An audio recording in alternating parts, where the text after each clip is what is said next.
松平健が勝ったらもう大番クラスですよ。ああ、そういうことですか。いいですか。健が勝ったら大番クラス。でかいですけどね、松平さん。なおこの試合はスポンサーとして赤コーナー応援ガーコプレゼンツとなります。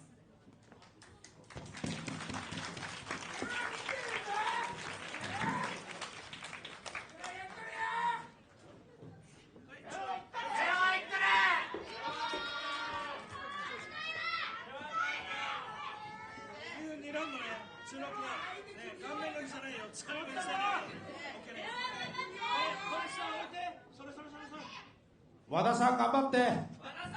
和田さん。ラウンド1。まあ、昨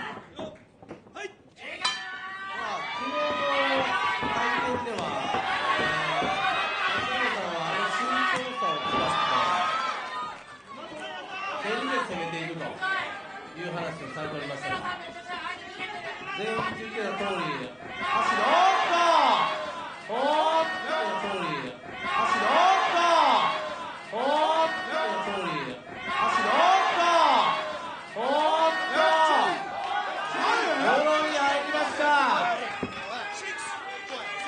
ダウン。松平選手、ダウンが取られました。嘘でしょ俺。バンクラスある。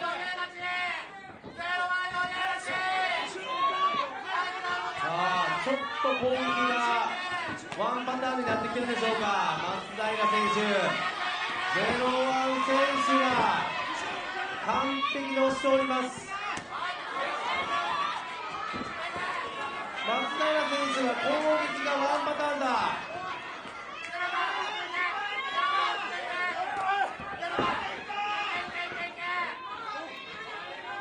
01の体は真っ赤っかになっておりますが、ダメージは松平健さんの方がありそうだ。